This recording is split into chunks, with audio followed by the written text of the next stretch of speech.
Good evening, everyone. Good evening, Professor Ruchika Kubba. Good evening. Our guest faculty today, Dr. Virupani and Dr. Sushmita.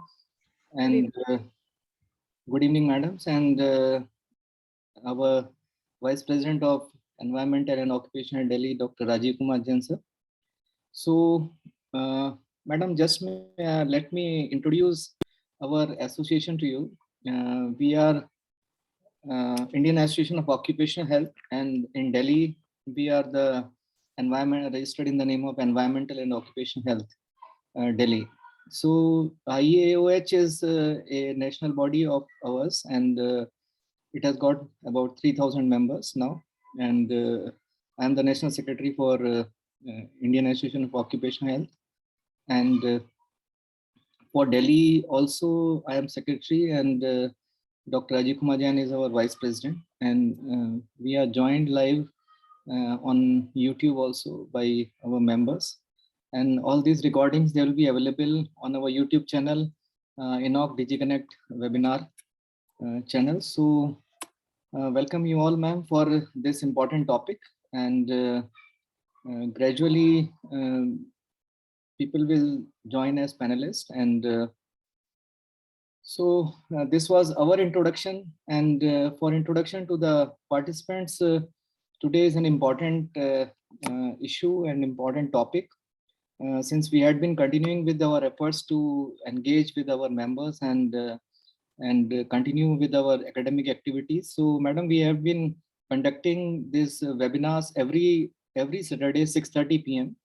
and for this we had like you might be seeing on the screen also earlier before the start of the session, more than 90 faculties they have addressed across India from different branches, different specialties. And today is a very important topic for us, and that is manpower development for health and environment through open and distance learning. So since occupational health, it has got only right now only one certificate course, that is Associate Fellow of Industrial Health, and we don't have any specific like course or some like we have MD, MS in different specialties after MBBS, but in occupational health, except SPM and in PSM also, only a small part is occupational health, and that is the reason why it goes neglected. And but still, we as industrial physicians, Dr. Vivek Chand Rao is our past president. He is from Hyderabad, and I'm Dr. Sandeep Sharma. I am general manager in medical in Indian Oil Corporation, in corporate office here only. I'm in Delhi. So what we as occupational health physicians, we are doing for the development of the occupational health and developing the caliber of our occupational health physicians, so that they get oriented towards the occupational health. And for this, our seniors and our other members who had contributed for last 68-70 years in this field, they had been like working towards occupational health. And here in Delhi, we have taken environment also along with us, because we know that environmental and occupational health, both of them, they are important, and they mutually affect each other. And as we all know that environment and occupational health, it focuses on assessing the public health risk associated with the various hazards which are there in the industry, and the hazards which we are causing because of the processes in our industry to the surrounding population. So in CSR, it is our responsibility to take care of the environment and to take care of the of the health also of these surrounding populations under our CSR. So environment, health, occupational health, both of them, they are important, and they are mutually synergistic. So this course, which has been started by IGNOU, and it was inaugurated by the Honorable via this Governor of Jharkhand. So this was actually, it was live telecasted, and we have we have attended that program.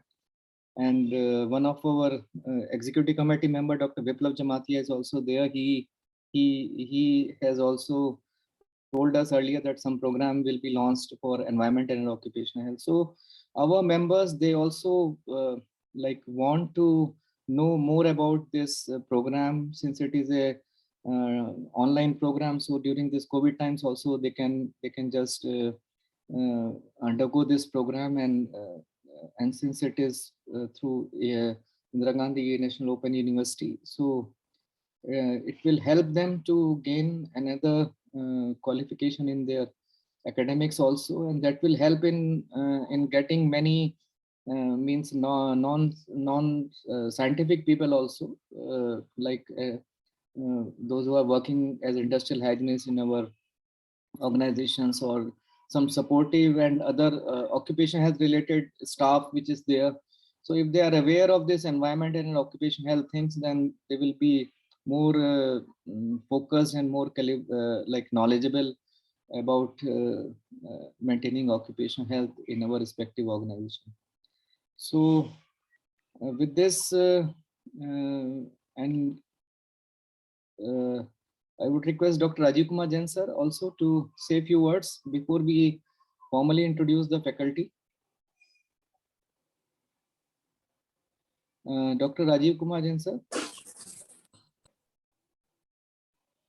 Yeah, you have to unmute. Well, it's a momentous occasion when Indira Gandhi National Open University is on board, and I'm grateful to Professor Ruchika Kuba as well as Professor Rupani to spare their time to share with us a step forward in actually ensuring that we go on for online learning and a continuous learning, not one-off study that we do in a proper, institutional courses. And it adds on to not only the knowledge, but the skill as well on an ongoing basis. Flexibility is the hallmark of the mode that you deliver.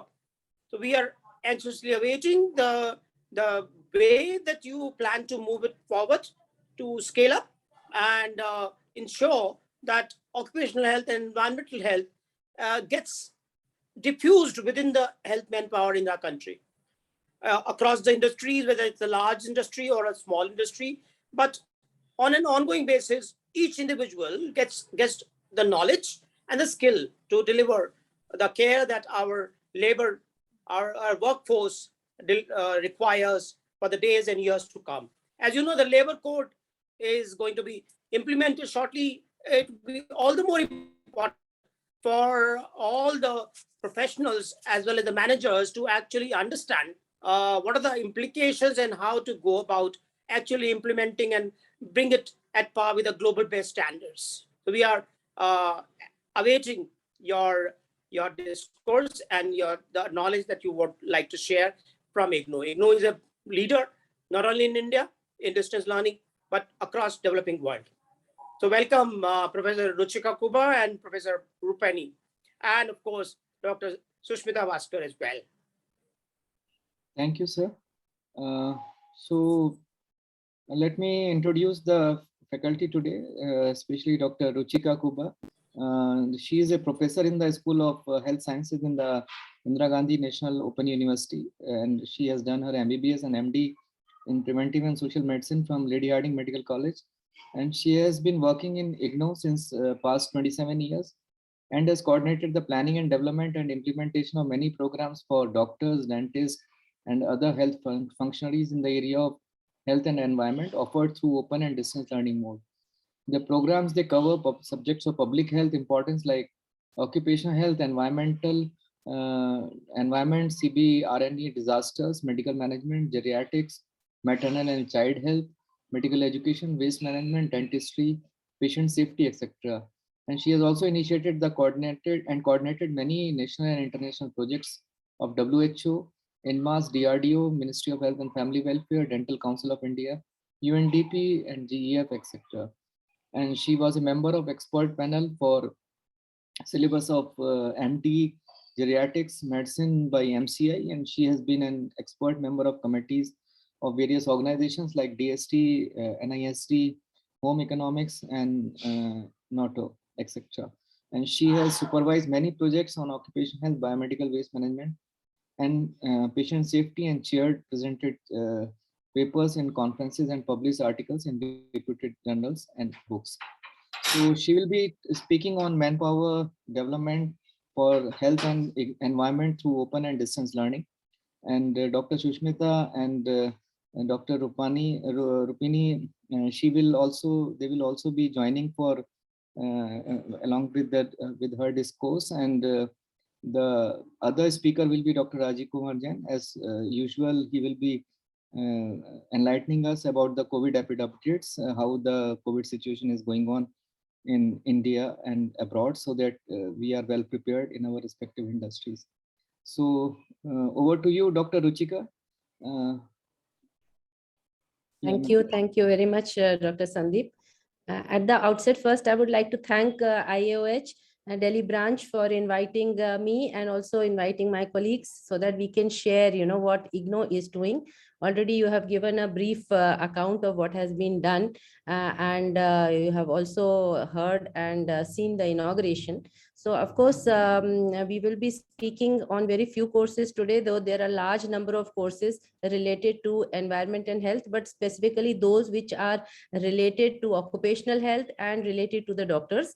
So we are going to speak on that. So I think I will start my presentation first, and I'll just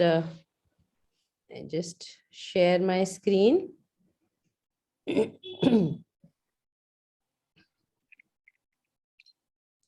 So please let me know if you can see from the slide mode.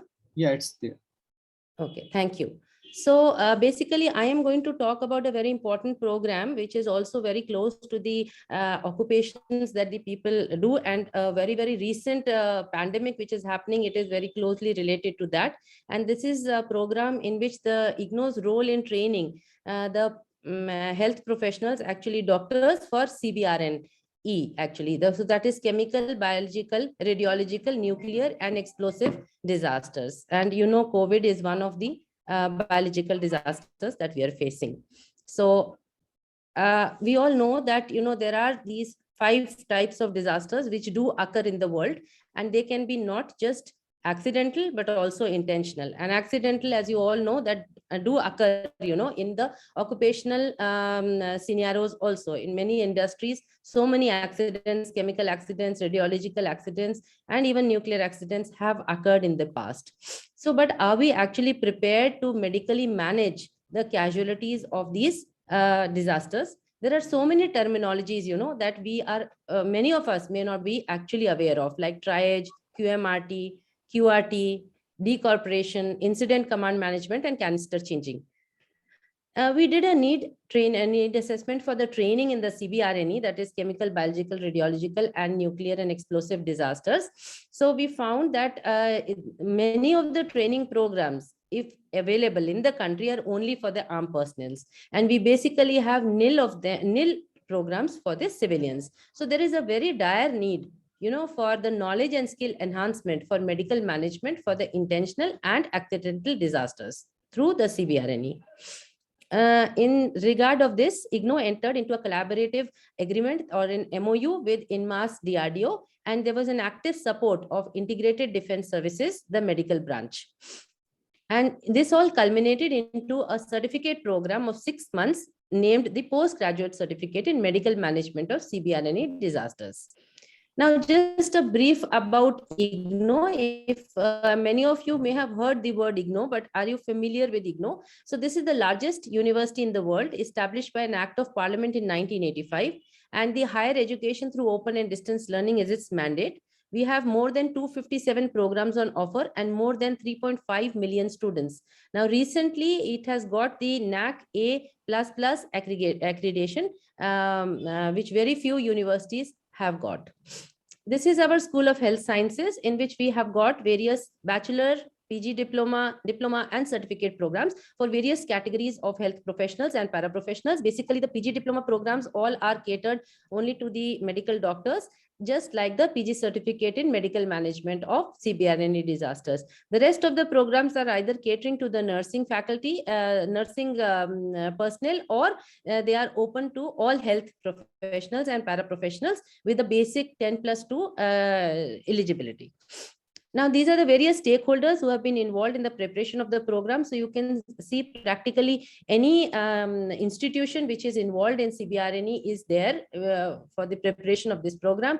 May it be DGFMS, INMAS, DRDE, CAPF, AFMC, and then of course we have the AIMS, the Manipal University, and others.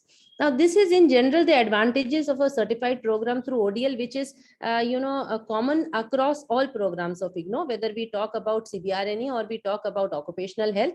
So what is the advantage, of offering a program through a blended approach or purely online approach?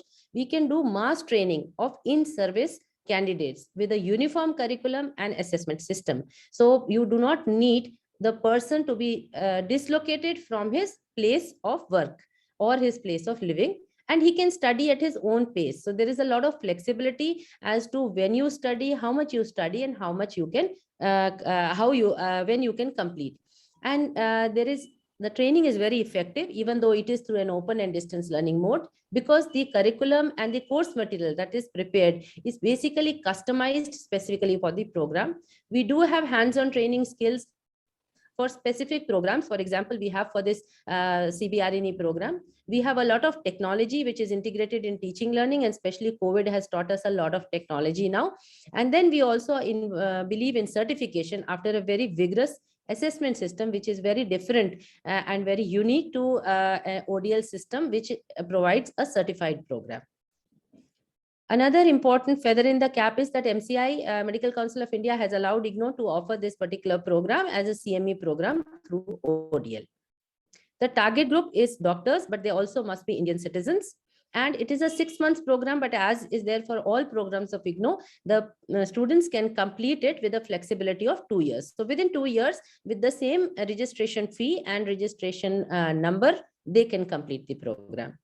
Now, these are the outcome objectives. As you see that we are covering all knowledge, skill, and awareness objectives for this particular program. So a student who does this can basically comprehend the enormity and complexity of the threat. He can describe the impact of the various agents on human health, assess the health effects, also try to find out the countermeasures, detection equipments, and SOPs of the medical management, deliver first aid at the site, develop competencies on protection, mitigation, and medical management of the casualties, and also be sensitized to the R&D initiatives.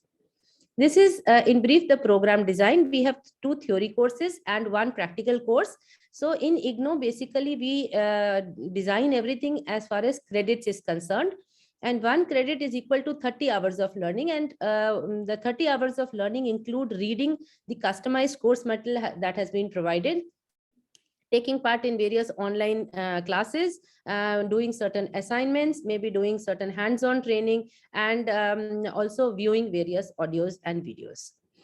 This is the program design. As I told you that we have 2 theory courses. So this is basics. The first is the basic course. We have 4 blocks in it, which basically are dedicated to the 3 main, CBRNE agents. That is the radiology, chemical, explosives, and biological. And then the second is the advanced course, which basically deals with the health effects of these various agents and how we are supposed to mitigate them. Also, how we are supposed to approach and investigate a CBRNE attack, because very often we are not knowing there is a terrorist attack or there is an accidental attack. We are not able to identify the agent. So how to approach in such an emergency situation, and how to mitigate it, and how to manage the casualties. And of course, we have 1 practical course regarding all the 3 main components.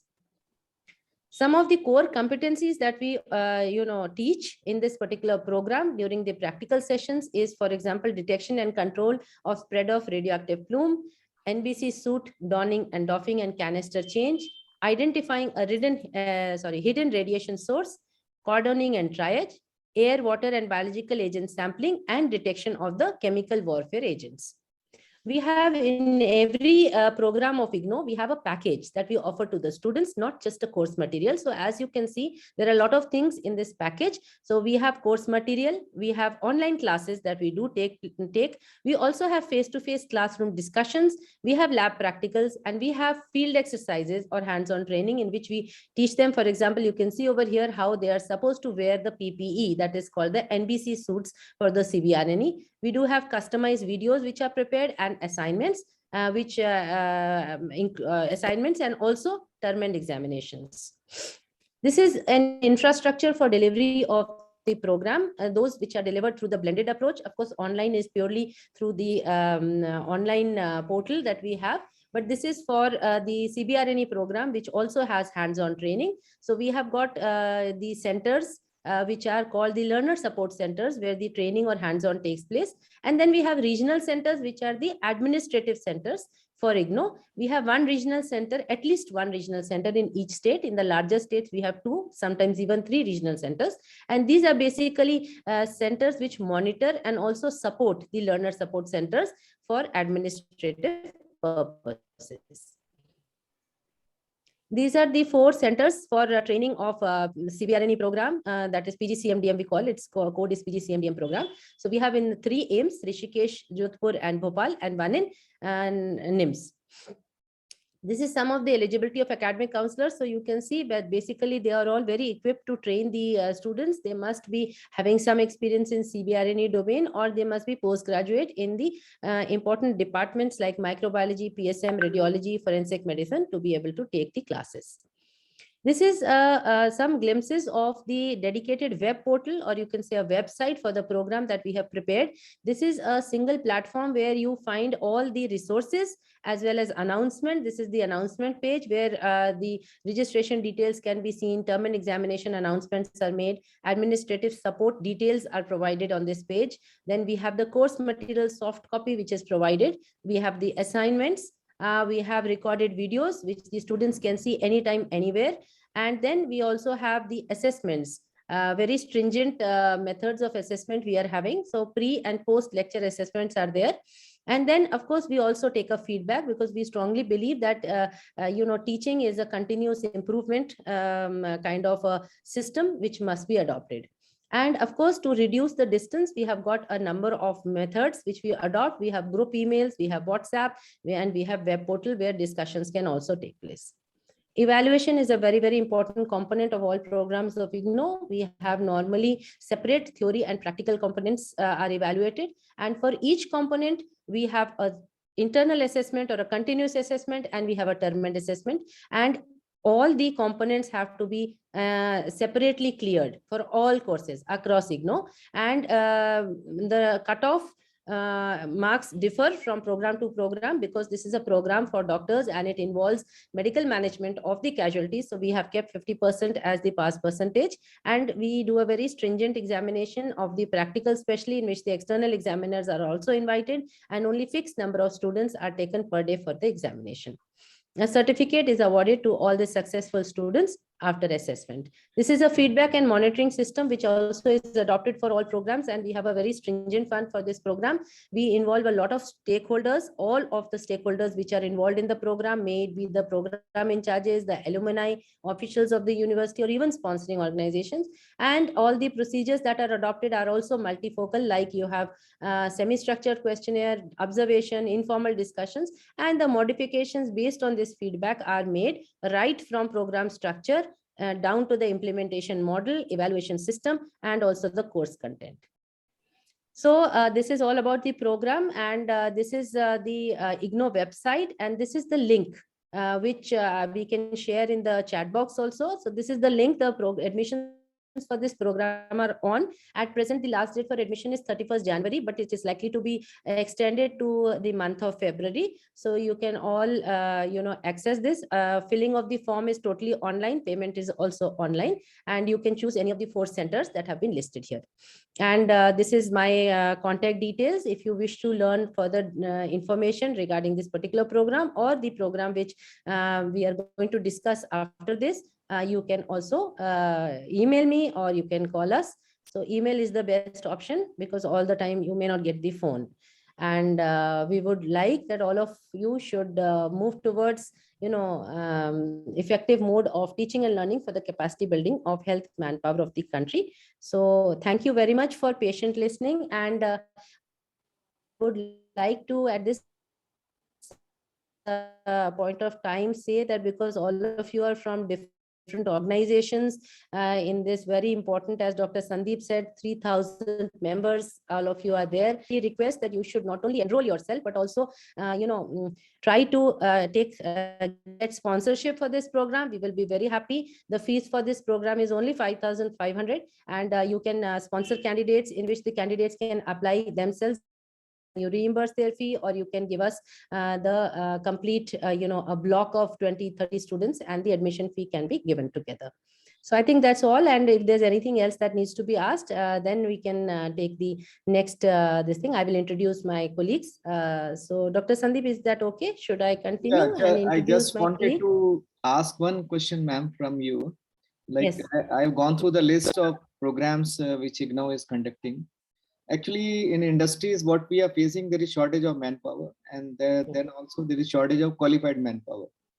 So, like nursing staff, we do have nursing staff, but earlier there was a training course for the occupational nurse, occupational nurses in BHL Trichy. Now they have closed that program. So, do you have any program for certification of these nurses for occupational as an occupational health nurse? Because that is very much required in different industries, because we are all in hazardous industries, and as per the law and as per the various audits, DNV audits and other OSD audits, we should have qualified manpower. So is there any course for the nurses? I just wanted to know. Yeah, so we do not have any course at present for certifying them as occupational nurses. Yeah. But what we can in future think of is, because we have already, as you know, we have a MA in environment and occupational health. So very easily, I think a program, an online program can be culled out. But that of course has to be seen whether it will be purely online or not, because we may require certain competencies to be given face to face also. So maybe that may have to be offered in a blended mode. Of course, that can be looked into, and we can look into that, how to develop such a program. This program is very much in demand, ma'am, actually. And Okay. these occupational health nurses, they will have a lot of job opportunities also in various Okay. industries, because now medical examinations in industries, they are mandatory, and Yeah. periodic medical examination, other things. So and we have talked to various nursing colleges also. They have a curriculum about the occupational health in their program also, graduation program, and we do provide faculty support to them also. So this was a long discussion. I'll talk to you offline regarding this program, ma'am. We can think of this program as early as possible, because it is very much in demand, and it will be of good support, help to all the industries, especially the public sector undertakings and the private corporates, big corporates. Yeah, we will certainly look into it, because I also know occupational health is a very, very neglected field, and it needs to be built up from all areas. Of course, we shall certainly look into it. Yeah, sure, ma'am. Thank you, ma'am. And thank you. Now you can introduce the other faculties, ma'am. Yeah. So thank you very much. So I think the very other important programs that you people are really looking forward to is one which was we were offering earlier, that was PG Diploma in Environment and Occupational Health, and now we have launched from this year the MA in Environment and Occupational Health. So I have with me, we are three of us are the coordinators for this program. I am a coordinator along with Dr. B. Rupini and Dr. Sushmita Bhaskar. And so we will be discussing these programs. I will request both of them to speak more about this program. So I will introduce them first. Dr. Rupini is a B.Ed, MSc, PhD in chemistry, and she is a recipient of Distinguished Scientist in 2016 by the Center of Advanced Research and Design, and also she has got a Scientist Award in 2017 by NESA, and she's coordinating both these programs along with me. In addition, she's also coordinating other programs. She is from the School of Interdisciplinary and Transdisciplinary Studies in IGNOU. Then we have Dr. Sushmita Bhaskar. So she is a PhD in environment science, and she has been awarded with various national and international fellowships. And she has also been awarded the silver medal for the best researcher in 2019 in IGNOU by the Vice President. So she is also coordinating these two programs and other programs in the School of Interdisciplinary and Transdisciplinary Studies. So thank you very much and welcome, Dr. Rupini and Dr. Sushmita. And I think Dr. Rupini will be now sharing her slide and she will be presenting. So welcome, Dr. Rupini. Thank you. Thank you, ma'am. Whether my slides are visible or not? Yeah, it's visible, ma'am. Visible. Yeah. Some document is visible, not PPT. No, Not the it's not PPT. slide. It This is, is I what think you it may is be a trying Word to file. speak. That is the script, a Word format. Just 3 a pages second. of Word. Again, I need to start sharing.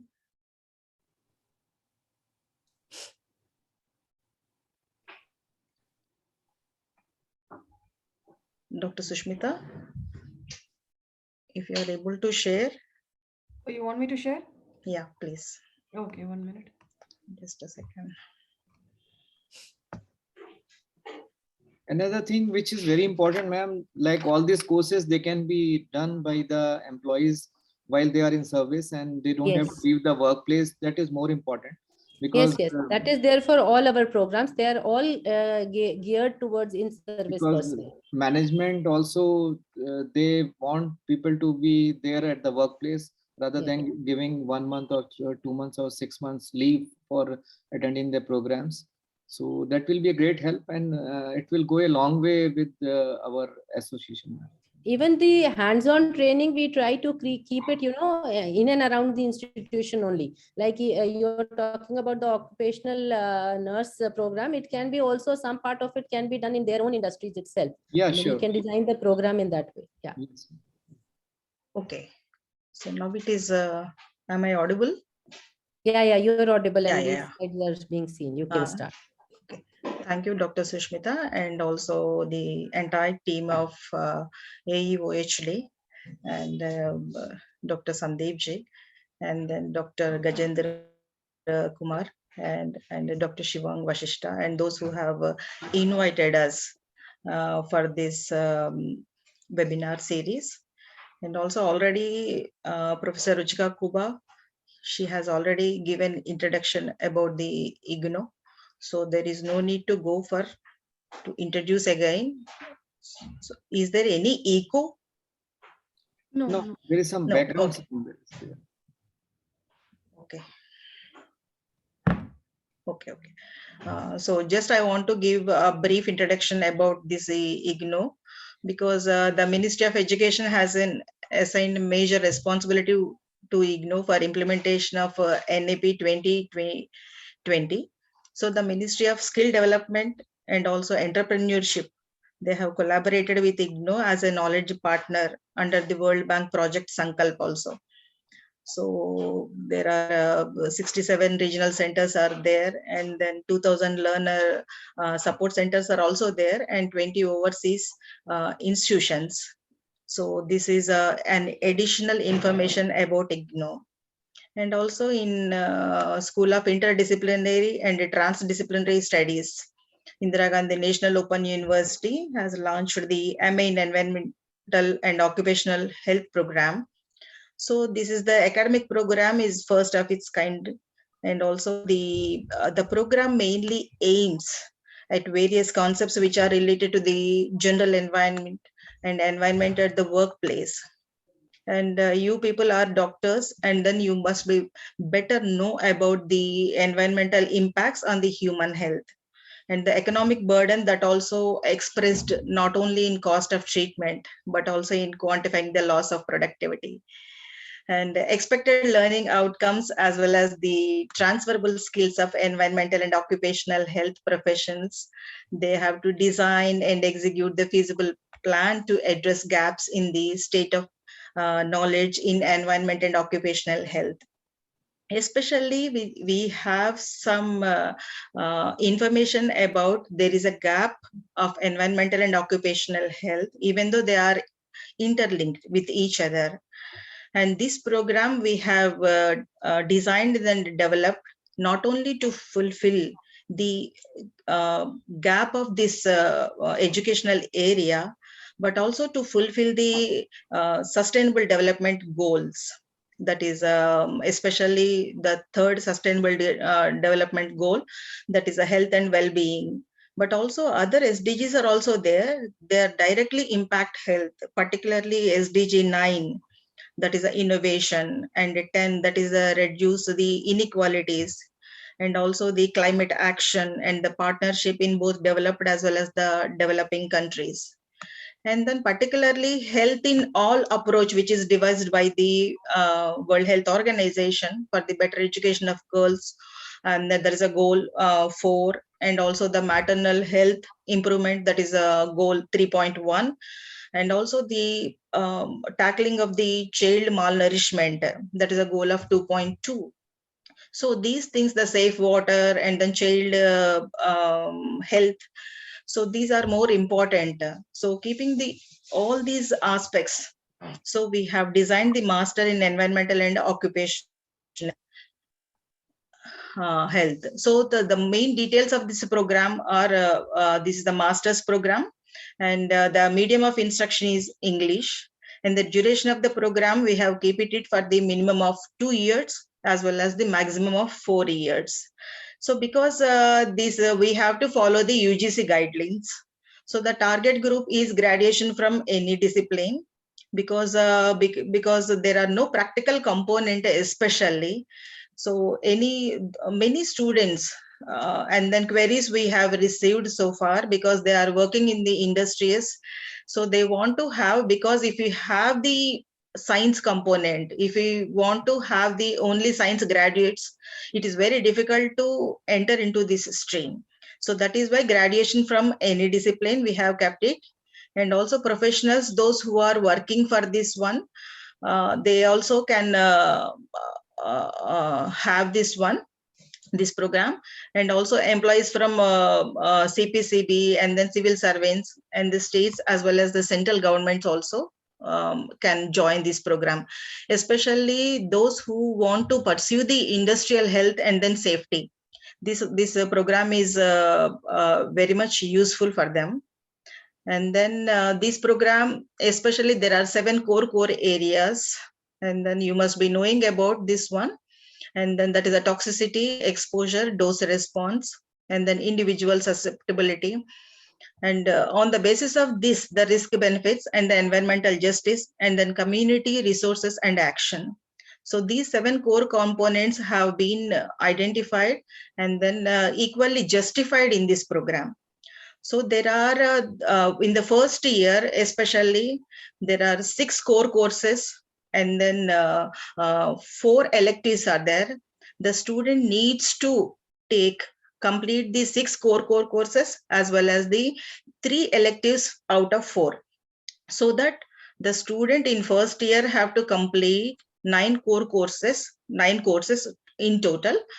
And also in second year also 9 courses. That is 6 core courses as well as the 3 electives. That means total 72 credits they have to complete. And then those who have completed the first year, that is a 9 core courses, there is a flexibility, that is they can also exit the course with the PG diploma certificate. So the main objectives are to define the physical and chemical, biological and environmental hazards, and to discuss the impact of the environmental hazard on human health, and also occupational hazards and the prevention and management, and to describe the policies, laws, standards, measurement techniques, and application in different occupational setups. And also these objectives are extended for the master's program, that is how the environment and human health interact at different levels, and also how they can cause the risk to human health, and the pathways of human exposure to hazardous agents and stresses in the environment and workplace. And also we have the one research course core course is also there. So to investigate how individual and population factors that affect the vulnerability and evaluate epidemiological methods used in occupational and environmental research and interpret findings. And also these are the some of the more objectives we have given for this program.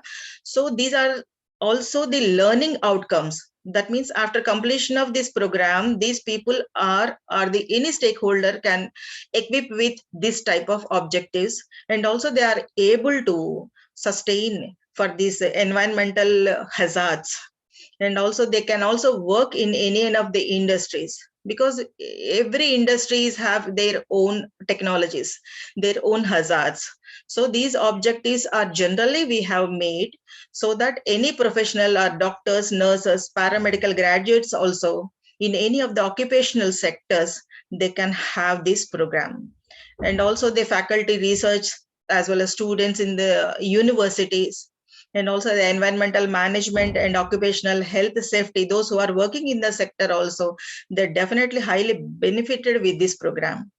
And all these, and afterwards, these are the what I have already told, that in the very first year there are the 6 courses in total, and then in second year there are 6 courses. That means first 6 core courses and then 3 electives in first year.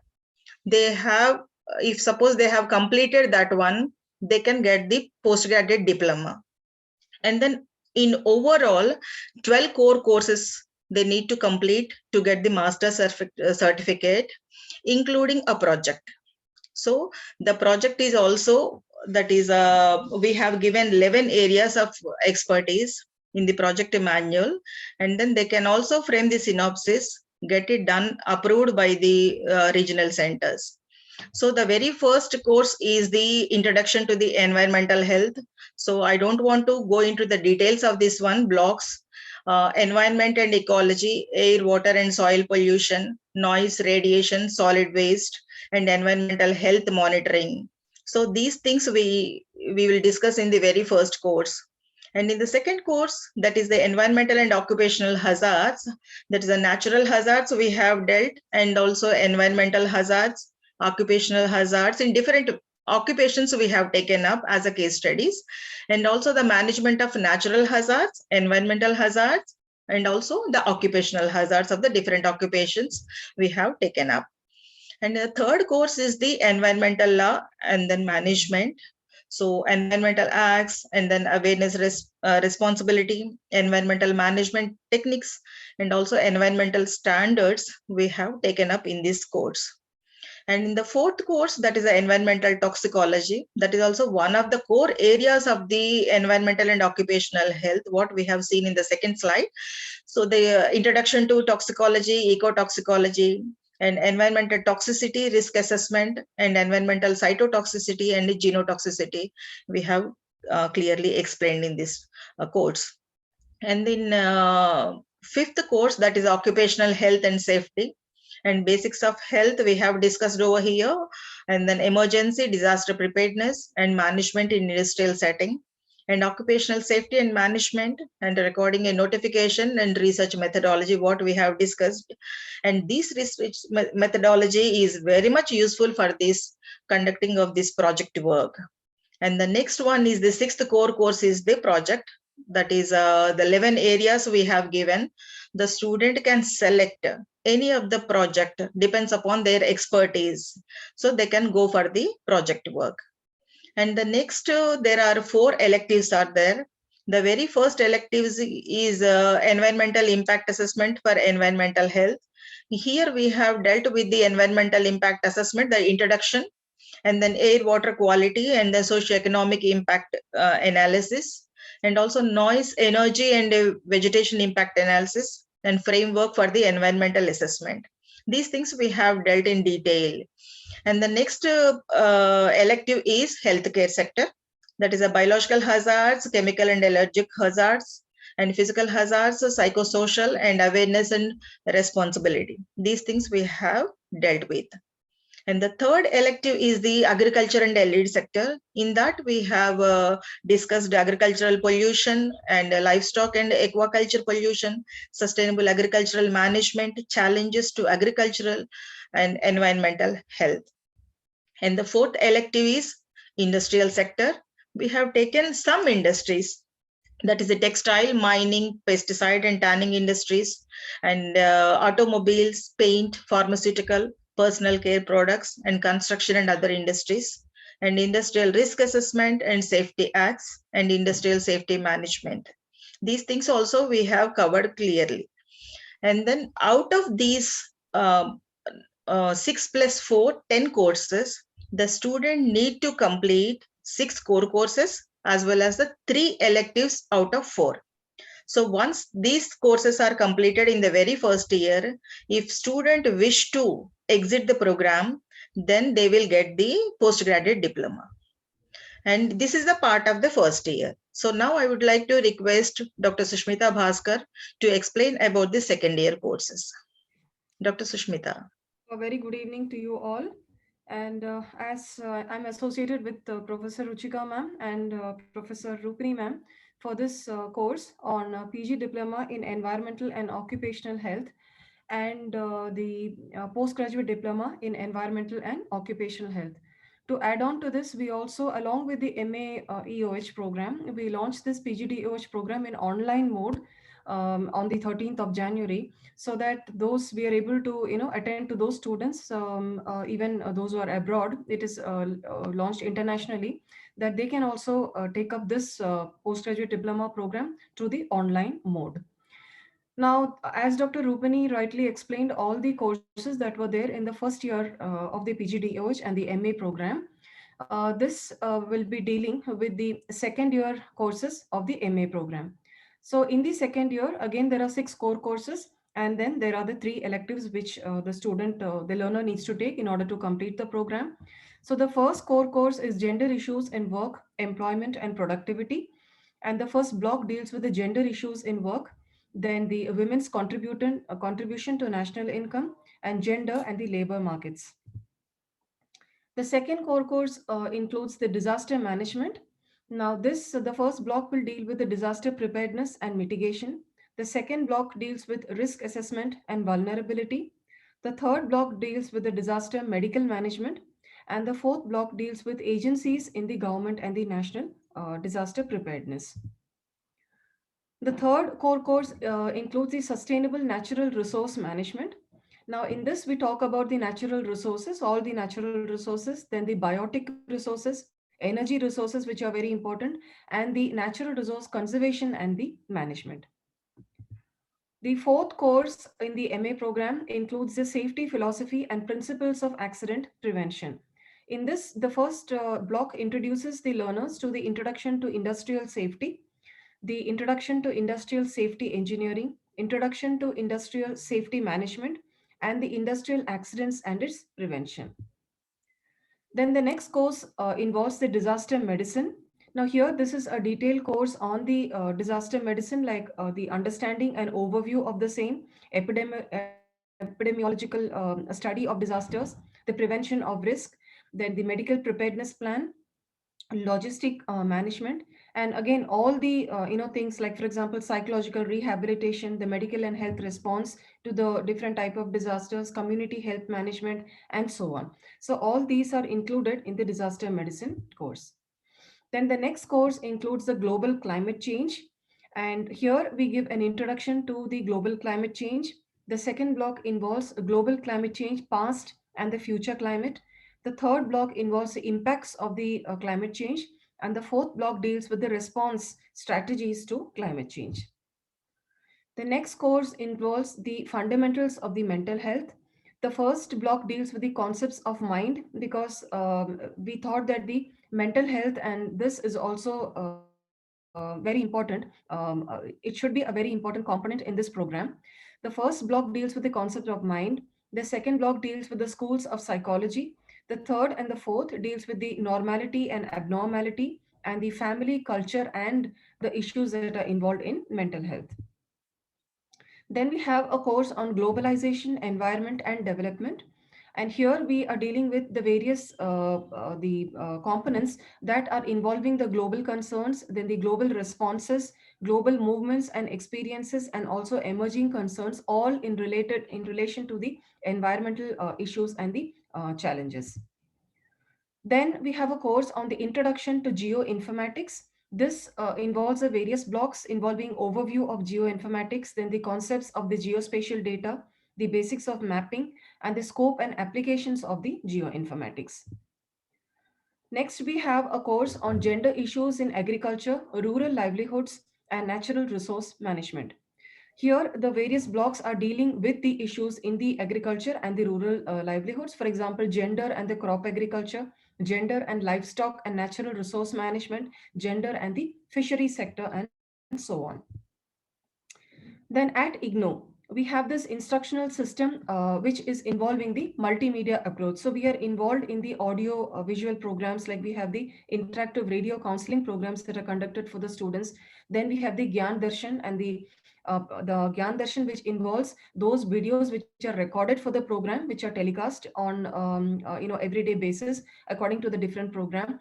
And then we also have the live teleconference programs which are conducted every month, so that these students can listen to the various teachers, and the various subjects, and so that they can get the it's like a direct interaction with the student, because we have the inline phone-in calls which are coming to the studio. So that way the counseling sessions are very helpful for the students. So this will also help in various projects work also. So this is we are using the blended mode of learning and the instructional system at IGNOU. Then we have the assignments which are to be submitted for the courses and the programs. So these are an integral and compulsory component of the instructional system, and these are tutor marked assignments for the theory courses. And so the students have to submit their assignments either at their study centers or their RCs. And now we also have the online mode of submitting the assignments, where some deadlines are given and the students can upload their assignments. Then here again, the assignment response, so they carry 30% of the weightage towards the final evaluation of the theory course. So in order for the student to take up the final exam, first they have to submit all the assignments, and only then they can take up the final examination. Then the evaluation for the theory and the theory component. So there is a continuous evaluation in the form of the compulsory. There is one assignment for every course with a weightage of 30%. And then there is a term and examination with a weightage of the 70%. So in order to successfully complete the theory course, the student has to get at least a 40% pass in the assignment as well as in the term and examination, so that they can get the completion certificates.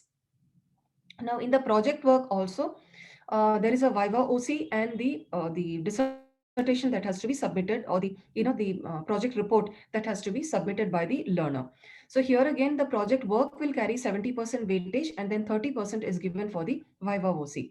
So here the student will attend the Viva OC either at the study center or the RCs. And these days, during the COVID and also the post-COVID pandemic, we are also conducting this Viva OC online through the Google Meet and other platforms. So here now I would request Professor Rupini to give more inputs on the evaluation strategy. Thank you, Dr. Sushmita. So the evaluation is done through the assessment, whatever you have already explained. That is a 30% from the assignment and also 70% from the term and examination. So the student need to complete 12 core courses and 6 electives in total. That means total 18 courses with 72 credits. And also the examination after completion of 1 year, they can have the examination. That means the January session, if the student will get into admitted, then the student has to give the examination in December itself. That means after completion of 1 year. So all the assignments as well as the Viva OC, everything will be conducted by the regional centers. In all regions of the entire India, we have the regional centers, so that the student need to get admitted into the regional center. The regional center staff, they will conduct the assignment evaluation as well as the conducting the Viva OC also. And also in the very first year, that is a postgraduate diploma in environmental and occupational health program, that is also we are offering through online. So that student can also want to do the postgraduate diploma without having this MA. They can also go for that online program. That can also, it is also feasible with IGNOU. And also the qualification of academic counselors as well as the project supervisors we have given. That means faculty at the headquarters or the regional centers or the study centers, those who have the expertise. And then second criteria is the faculty researchers in the area of PhD with 2 years of experience, or MSc or MA with 5 years of experience, or MD in the relevant discipline or areas, and MBBS with 2 years of experience. They can also send their CV to the regional centers so that they will also act as an counselors as well as the evaluators of the project. And then project proposal as well as the submission. So for that, the student first needs to prepare a synopsis with the approval of the supervisor, and then they have to submit it in the regional centers of the IGNOU in that particular region. So that once the synopsis is approved, then they can go for the entire project.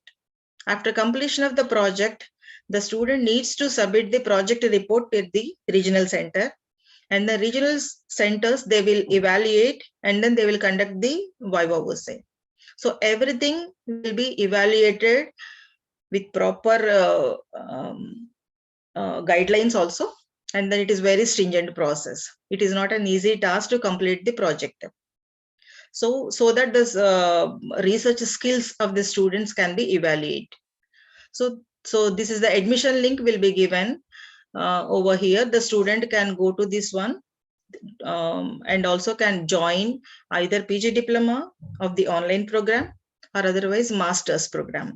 So these are the some of the job opportunities after completion of this masters of environmental and occupational health program. So that is a built environmental specialist and consumer safety officers, because all these positions what we have given over here is we have the placement cell also. So those placement cell people, they have given this type of criteria, and also the especially the industries, they are asking for this type of protocols as well as the qualifications. Those who have completed the environmental and occupational health program, they can also go for the sanitary specialist and food safety specialist, ergonomist, industrial hygienist, and toxicologist, health safety engineers. And also some students, they have already doing this type of jobs, but they don't have any skill or the certification. So they are also approaching. So these are the some of the employment areas we can explore. So thank you very much for giving us the opportunity to explain about some of the programs what we are offering, especially in IGNOU. Thank you. Thanks to you all for giving this opportunity. Thank you. Thank you, madam. This was a really great opportunity for masses to join these programs. And the question which I was thinking, you have replied, you have answered in the last slide, that what are the job opportunities for all these qualifications, because whenever we start a qualification, the opportunities and the, you rightly said that you have a placement cell which is guiding for various jobs which can be offered to these qualified people from different fields. So, and this is really a great program, and we would request everyone to like they should tell everyone that they should join these programs. And now Dr. Ajit Kumar Jain sir, he wants to say something. Yes, I must thank Dr. Kuba as well as Dr. Sushmita and Dr. Rupini to apprise about these two important initiatives which were earlier lacking in the people who were working in the industries and of big organizations. CBRNE is a new initiative which was never available. Exactly what happens is National Disaster Management Authority. I remember when I was in the National Core Group, by making guidelines for mass casualty management for the country, we were feeling that how this will get implemented across. And now we find this is a need of the hour. CBRNE is a reality. It is not something which is esoteric. It is not something which is required to be known by the defense people. It is required by all the personnel working in all hazardous industries as well as non-hazardous industries, because it's facing you now, and increasingly in the future, CBRNE will be a major challenge for people in the industries to actually manage. The course content, Dr. Sushmita and Dr. Rupini, that we mentioned for the postgraduate diploma and MA in environment and occupational health is definitely very advanced. I would say it's very comprehensive in its content, and also it covers areas which will prove to be game changer for the people who acquire this qualification, because these kind of contents are not available anywhere in a structured format in any of the universities, and even in All Institute of Medical Sciences. In fact, this collaboration between All Institute of Medical Sciences and IGNOU is a new change, a fresh change of approach, where the name of transdisciplinary is not in theory, but in practice. Multidisciplinary is the thing to actually move forward, and more people getting qualified, more people getting placements, and more people actually showing their worth in terms of knowledge and application of that knowledge in their practice will make this course all the more popular. So I believe the first 3 years learning shall be very useful, not only for IGNOU and AIMS, the new AIMS that is, but also for the industries. Because during that process, IGNOU will also be learning, and not only the industry will be learning, but the fast changing environment, especially the module I saw for climate change, for gender issues, are really pathbreaker. These issues are not available in any of the academic institutions in India at the moment. Thank you so much. My query to Dr. Rupini and Dr. Bas, this course is a very flexible course. Now, you talked about postgraduate diploma. Do you have a certificate of 6 months also, where you could choose to do only selected modules rather than having to complete 12 in 1 year? So you could choose 6 and get a certificate. Is that possible? Sir, thank you so much, sir, for appreciating this course, because it's a very, very new course and new program also. And yes, no, sir, but for 6 months, we don't have any certification. So if it is really recommended, then definitely we will go for it. So there is a flexibility is there. So 6 months. So that means we have to have what type of courses out of these 10 courses. And then out of these 10 courses for 6 months, which courses we have to have in that. For that also, we have to go for the expert committee meeting. And then we finalize the syllabus. And then we can go for the 6 months certificate courses. That is possible, sir. We will explore. I think that would be another initiative worth exploring, because this kind of expertise, in especially in niche areas, the topics that you mentioned, that modules are very comprehensive, but people have unique interest in specific areas. So if they have the ability to choose and make their own course and get a certificate in environmental occupational health, that will be equally useful, rather than everybody does not have need for certification in terms of diploma or master's degree, but he wants to get a certain knowledge, and he wants to understand that he has learned those area specific modules to a level which is certified by the university. That'll be worthwhile, I think. But thank you so much. Thank you, sir. Thank you, Dr. Rajiv. That is very kind words, and you've really summed up both the programs very nicely, not only the need, but also the future prospects of the program. And I would just like to add with what Dr. Rupini has just said, that yes, it is a very, very feasible option of having certificate, and certificate programs are for those people who don't really require a degree or a diploma to move ahead for career advancement. Basically, it is for skilling themselves and for knowledge at the workplace. We will certainly look into it. All IGNOU programs are basically need based, and so we have to do it accordingly. We will certainly see the need, and as Dr. Rupini said, what areas we can look into and culminate into certificate. Like you said about the occupational nurse in the beginning, maybe occupational health also we can have a certificate program, and they will have another entry into PG diploma. Those after doing certificate want to take an entry into PG diploma, and then further going for a MA will be possible. We can of course look into that. Great, thank you so much. Dr. Tyagara sir, he has raised his hand he's from Bangalore. Yeah, he is our senior. Yeah. Good evening, Dr. Sandeep Sharmaji and Madam. At the outset, it gives me great pleasure to inform you that the lecture what your team has conducted is one of the best lectures which we have come across recently. And the government is not doing much to our occupational physicians because we do not have any PG courses or diploma courses or MD courses like this one. Because we had in Bangalore University some of the courses like diploma in industrial hygiene, but unfortunately it has been disbanded.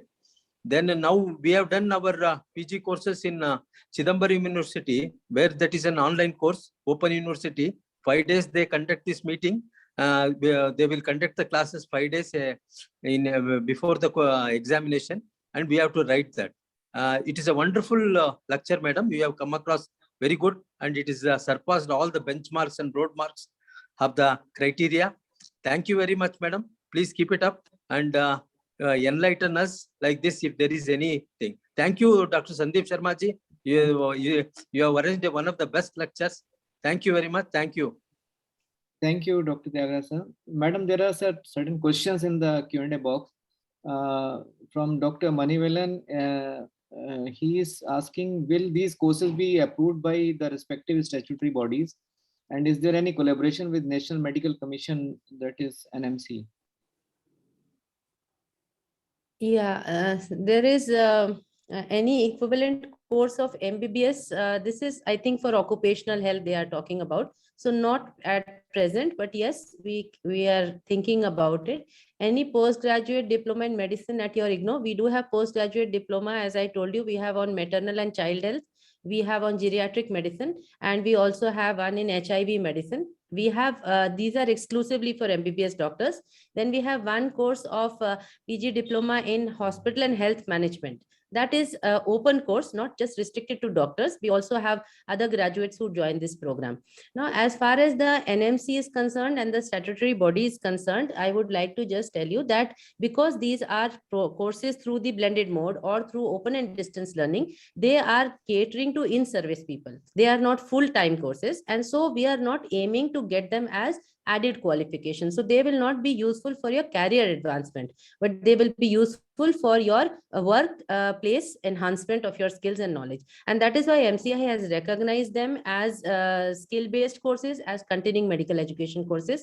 But there are a lot of organizations who are sponsoring these programs. For example, this CBRNE program, we have got the CAPF, who sponsors every batch. We have got DGFMS, who has approved this program and is also going to sponsor from this January. And we are also looking forward to railways and ESI to sponsor. And we would be very happy if our other public sector undertakings will also sponsor this program. So we are also approaching the Airports Authority so that they can sponsor. And of course, NDMA. NDMA basically caters more to the programs for first responders, less to doctors, but of course, we will be approaching them also. This is a very nascent program. Again, we had the first batch only in July 2020.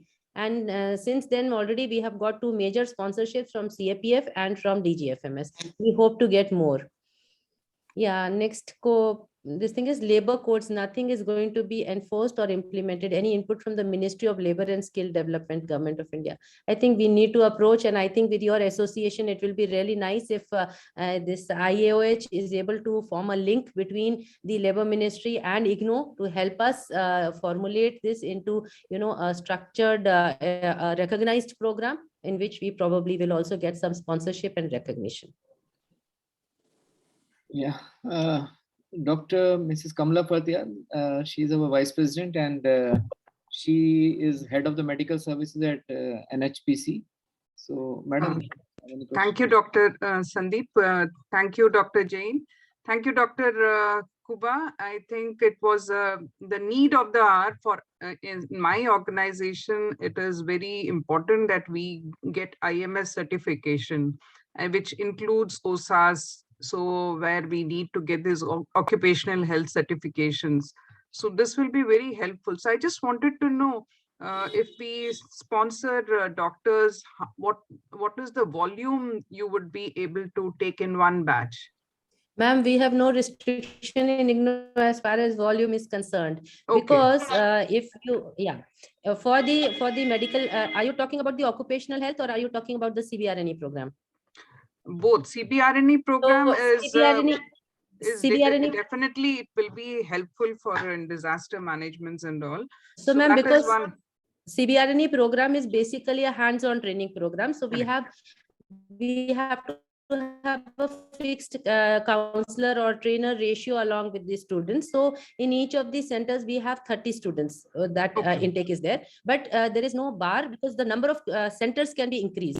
So if we get a sponsorship well in advance and we already have our centers full, we can always have another center which can be activated. As far as the environment and occupational health programs are concerned, the PG diploma is already an online program. So there is no bar as to number of people that you can sponsor.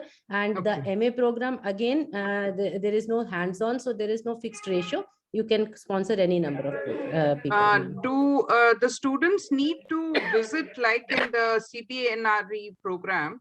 Like you had said that they have to come physically also. Do you need to do the same in this Masters in Environmental and Occupational Health also?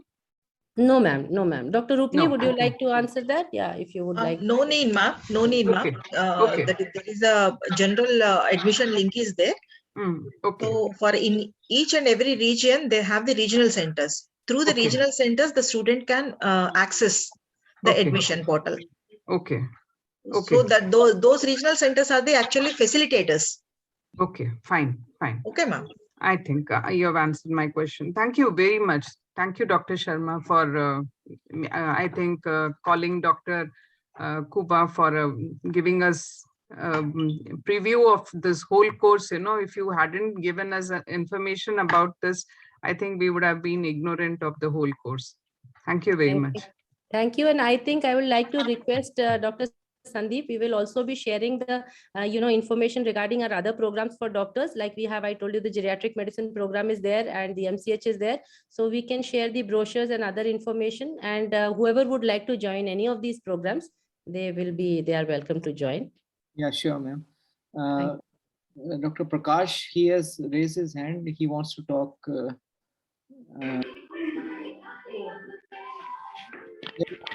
Some question, Dr. Prakash?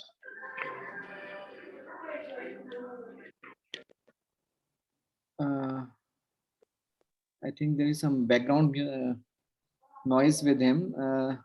Dr. Shyam Pingle is there. He is adjunct professor in IIT Gandhinagar, and he is a board member of International Commission on Occupational Health and our past president also. Dr. Pingle, sir. Yeah. Thank you, Dr. Sandeep, and thank you to both the faculty members. And I did not know much in details, though I had a little idea about the program.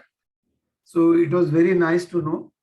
And it is also very nice to see that you are all open for further developments and having further programs, which is a very positive side. Because occupational health is multidisciplinary, and if we really want prevention, then it has to come out of medical fraternity. So long as it is restricted to medical fraternity, this prevention thing will not work, because people come to doctors only after they have problem.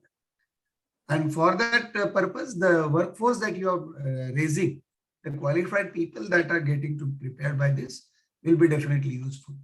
It will be certainly a challenge to have these people placed in the industry, but I'm sure industry will see value in that and definitely do this. So thank you so much to both of you, and we'll be very happy. IOH will be very happy to support you with any help, any support that you need. And please be in touch with Dr. Sandeep Sharma. He is our Honorary General Secretary. So we'll definitely support you in this endeavor. Thank you so much. Thank you so much. Thank you. Thank you. I have just one thing. I have just shared in the chat box the link for the Samarth portal, where you can, just log in and apply for any of the medical programs, including the CBRNE program. And I will request Dr. Rupini to share the link for the PGDOH program also. There are two separate links, because our medical programs are merit-based programs, so everybody doesn't get in entry. First, one has to just take the registration fee, one has to give, and then one goes into a merit, and then after that you have to pay the admission fee after you get admission. So you can please copy paste this from the chat box if you want, and you can share it with the others. I will also share the brochure and other things for this program, and you can do, and Dr. Rupini can probably share the link for the online programs which are there. Thank you. Sure, ma'am. I'll do it. I'll do it. In the chat box. Dr. Ashish Vijay Jain, Vice President from AUSD. Yeah.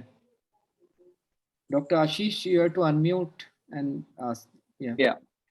So I think, first of all, an excellent deliberation. It's wonderful to note that we are going to kind of create more educational opportunities for professionals in the field of occupational health. Ma'am, my question is specifically regards to a course which is like Masters in Public Health. Is this also available under the IGNOU umbrella, or is the body planning to also introduce something like a virtual Masters in Public Health course as well?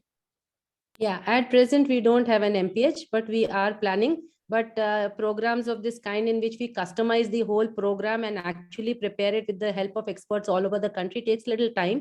So maybe down the line, after 2 to 3 years, you can expect to have an MPH program. We are also planning to have a Masters in Hospital and Health Administration, Masters in that. Hopefully that should come within a year. So these 2-3 programs, master level programs, we are planning. And let us see that very near in the future, we shall be able to offer them. Thank you, ma'am. I think that's great. Thank you. So I think with this, there was a lot of discussion on these programs, and you have given a very comprehensive this outlook of these programs. And yes, our workforce will definitely would like to join these programs, and we would make it more popular with all your support. And definitely we will associate with the IGNOU, and already from IGNOU, like Dr. Viplav Jamatia, he is there with us in our executive committee of AUSD. So we all will further develop our relations, and we will definitely be in touch with you all, ma'am. And we'll look forward for all necessary support from your side, ma'am. So thank you, Dr. Ruchika Kuba and Dr. Virupani and Dr. Sushmita. So thank you very much. And now our next speaker will be Dr. Rajiv Jain. He is senior health expert and senior consultant in Indian Railways, and he has got a lot of experience, and he is our he is the person who is helping us out during this COVID pandemic, and he's a great resource person for us during this pandemic, and he has got a 40 years experience in health and hospital administration, and he is fellow awardee of Indian Public Health Association and Indian Association of Occupational Health. And he has published more than 145 papers in various national and international journals, and he has received a number of fellowships and scholarships from different international organizations also. So with this, may I request Dr. Rajiv Jain sir to enlighten enlighten us about the COVID Epid updates. Ma'am, if you have time, you can just wait for join this session also for another 15-20 minutes. That will be quite useful for. Yeah, it's always a pleasure to hear Dr. Jain. I had heard his last lecture also, because that was the first time I got introduced to your, your videos, your webinars that you're having. It was a very excellent lecture. We'll certainly be there to hear him out. Dr. Rajiv Jain, sir. Thank you, Dr. Sandeep Sharma. Now, Saturdays is a stock-taking exercise for the pandemic. As you heard, COVID-19 is not an occupational disease. It is a biological disaster. And the only way, the only tool that you have with you to manage is to understand the epidemiology of COVID-19 on a continuous basis, to understand not only the science of epidemiology, but to read the numbers and read the science behind those numbers and read the meaning of those numbers to be able to predict better, to be able to prepare better. So let's start with taking a stock of COVID-19 pandemic as on date. Next slide, please. Well, Omicron wave is flattening. On Friday, 233,779 new cases were reported across India, the lowest single-day tally in 17 days. In fact, barring a minor uptick seen on Tuesday, daily infections have dropped every single day since January 20. That is what the data is showing. And you can see the graph, how suddenly the trend is towards downside. Where the wave is falling, the trend in contraction of daily cases is visible at the state level. The wave appears to have touched a plateau or is receding in 29 states and UTs. The depth is what the data is showing. States with the biggest drop are West Bengal, decrease of 72%, Delhi, decrease of 67%, Jharkhand, 62% decrease, Bihar, 61% decrease, and Tripura, 46% decrease. States and UTs yet to see the plateau are Andhra Pradesh, Kerala, Ladakh, Madhya Pradesh, Mizoram, Nagaland, and Tamil Nadu. So it's a mixed picture. Let's see the data further. Next slide, please. This is the summary of India in the states. As we say, India lies in the states and districts. It is not the macro figure, it is a micro figure at the state level and the district level. And we shall share the state in this slide and the district in the for subsequent slides. On the left, you see the confirmed cases. The top 5 states are Kerala, Karnataka, Tamil Nadu, Maharashtra, and Andhra Pradesh. So primarily, it is in southern India. Still, we are getting huge number of confirmed cases of COVID-19. Deaths, highest in Kerala, Maharashtra, Karnataka, Tamil Nadu, and West Bengal. You're seeing in the column in red, out of 858 deaths in the last 24 hours, 352 were in Kerala. Maharashtra recorded more than 100 deaths. If you look at the tests per million per day, Arunachal, Mizoram, Jammu Kashmir, Chandigarh are at the top, but worryingly, at the bottom are states like West Bengal, Andhra Pradesh, Uttar Pradesh, Madhya Pradesh, and Rajasthan. Very large states, but doing very little testing. If you see the data in terms of tests per million per day, the average in India is 1,292, while in Uttar Pradesh is only 783, Madhya Pradesh is 844, Andhra it is 770, and West Bengal at the bottom, 632. So that's a cause for worry.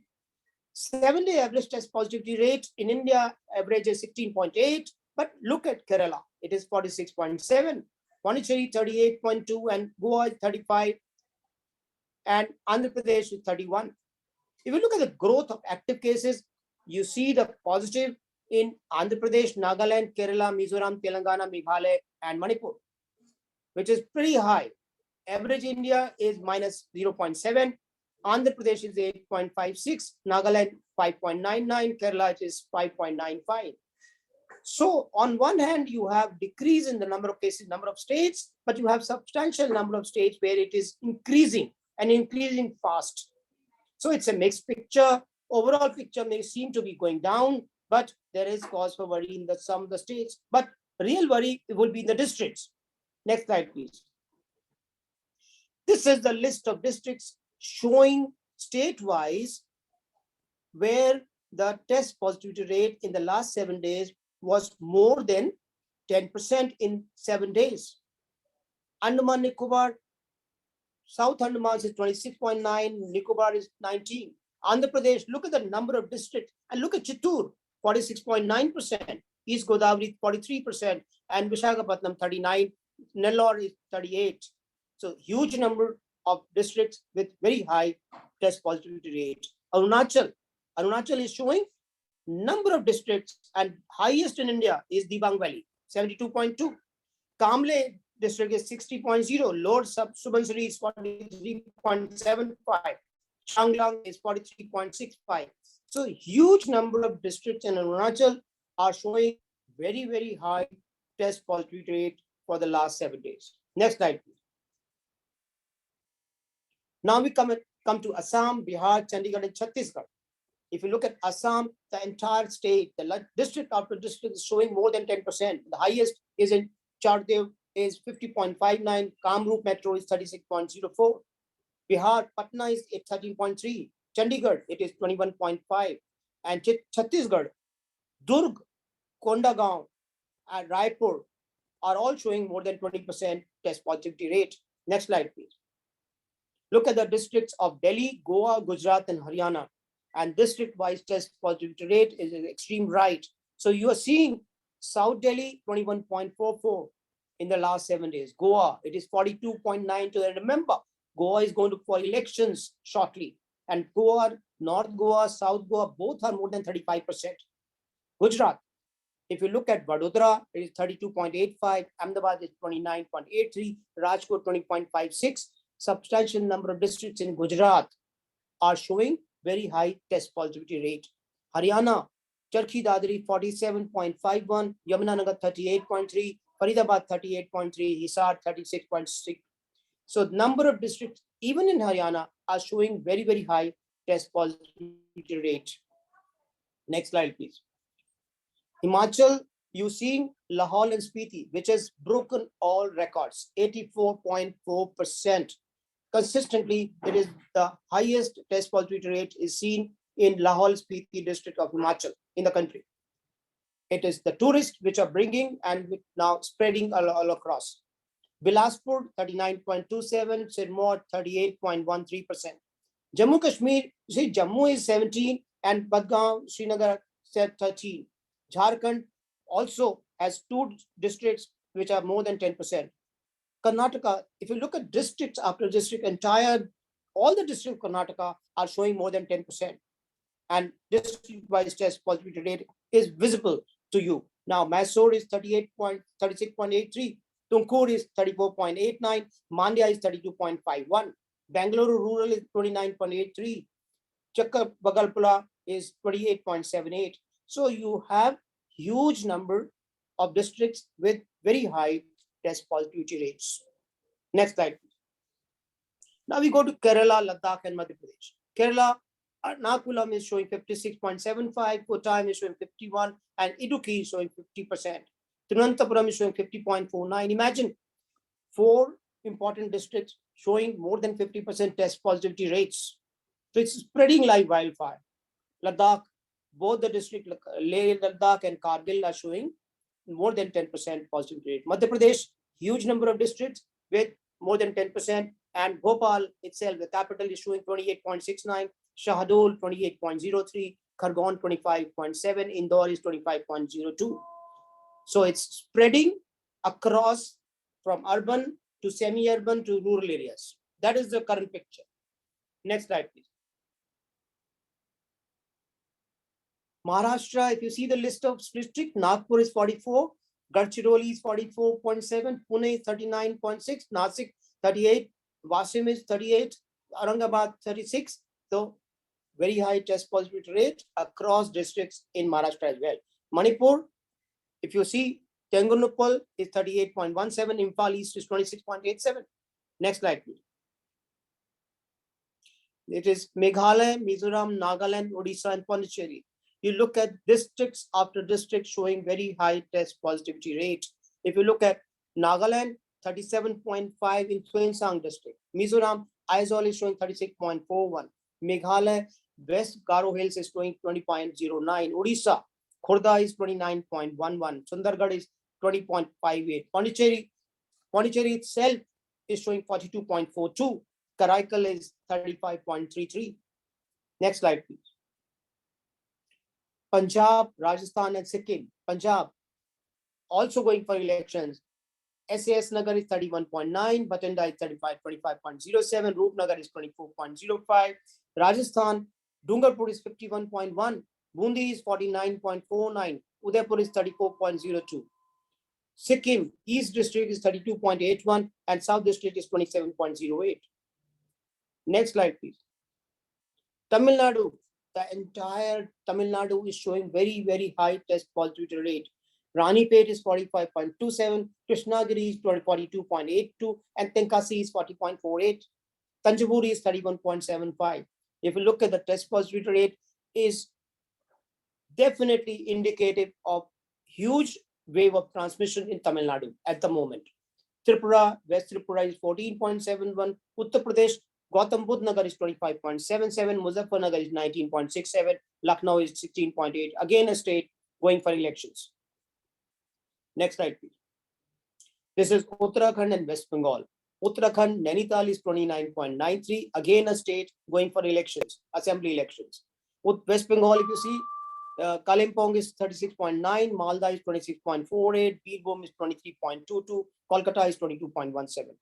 So, at the moment, the entire country is showing 402 districts out of 750 districts in the country having test positivity rate during the last 7 days more than 10%.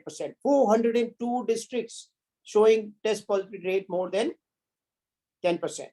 Huge cause for concern. And remember, it is spreading from metropolitan cities to urban districts, and from urban district to mixed districts, then from mixed district to rural districts very fast because of the transmissibility speed of Omicron variant. Next slide, please. This is the position of Southeast Asia region. The number of new cases in Southeast Asia region increased for the third consecutive week, with over 2.3 million new cases reported this week, a 36% increase as compared to the previous week. This represents a slower rise compared to the last week when the increase was 145%.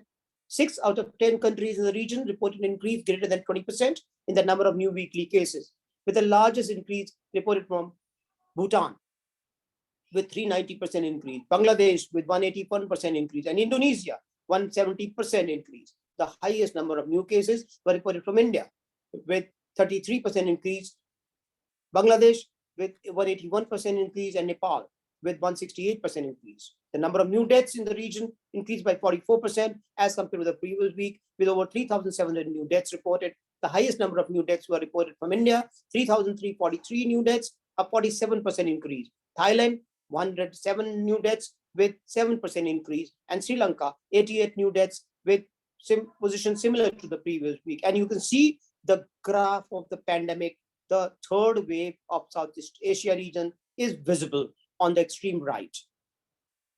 Next slide, please. Now, I will like to share with you one video where the director of the National Center for Disease Control will be sharing the data on the genomic analysis of COVID-19.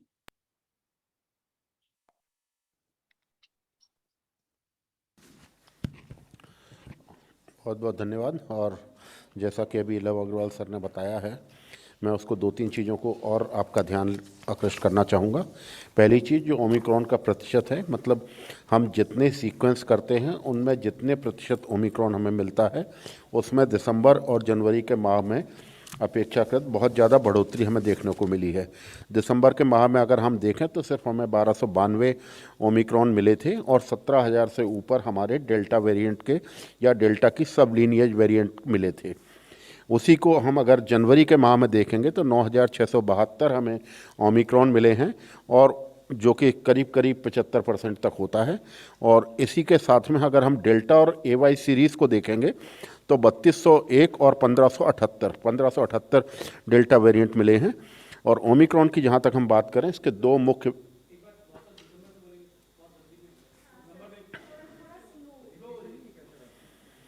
दिसंबर में 1292 Omicron के cases sequence थे और 17,272 करीब हमारे AY series और delta variant थे।